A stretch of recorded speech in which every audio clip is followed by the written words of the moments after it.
Hey folks, do you want to take your gardening to the next level? To consider using a mini walk-in greenhouse to get a head start on your summer garden and also extend your fall garden into the winter months. I created this mini greenhouse series to give you an in-depth look at what's involved with operating a mini greenhouse. Episode 1, we're going to unbox and put the greenhouse together and take a look around inside and out. Episode 2, we'll pick a spot for the greenhouse and talk about thermal mass to help the greenhouse regulate its temperature.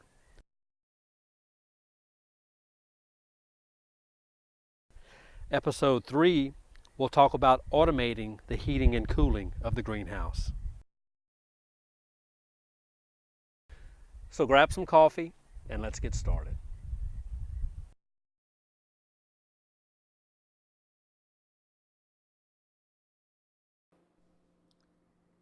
Now that the greenhouse is put together, it's time to find a suitable location.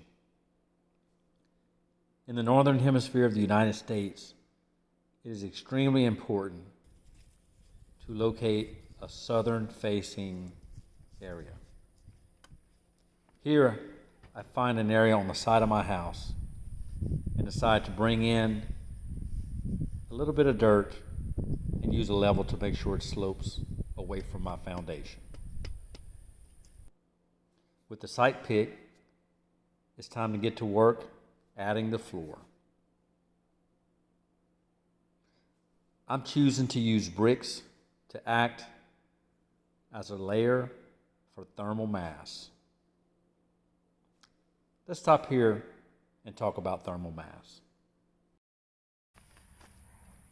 Let's take a minute to talk about thermal mass. During the day, the sun's out. Your greenhouse is going to capture that warmth of that sun, and it's going to heat up considerably. Once the sun goes down, you have lost all the warming power for that day. Some of the ways to capture that is by use of thermal mass. And what that is basically taking things like used bricks, which I plan to use, also patio pavers. You can even take things like old milk jugs, fill them with water, old grape containers. You can even paint them black, which is what I'll probably do. During the day, those are going to heat up 80, 90 degrees, depending on the warmth of the greenhouse. And that heat will slowly be released overnight to help keep your greenhouse from fluctuating from really hot during the day to extremely cold during the day. Today, here in zone 9A, it is warm enough to where I needed to grab my hat, put it on, and get a little shade. Tonight's going to be in the probably lower 40s, and it's going to be like that for the next week. So although it's going to be great during the days, it's going to be in the lower 70s. So I'll need to vent the greenhouse because it'll easily be in the 90s or low hundreds if I don't. During the nights, to help it getting from all the way down to the low 40s, even though that wouldn't help the plants, the young plants would do a lot better if it was in the upper 40s. So that's some of the ways to help your greenhouse keep from fluctuating as much. So keep that in mind. Now that the floor is situated, let's throw on the top cover.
To help keep the greenhouse in place, I used a 16 by 16 inch cement block from the corner of each of the 4 frames to anchor it down by placing it on top of the bars in each corner. Additionally, there's tie outs on each corner that I have staked down as well.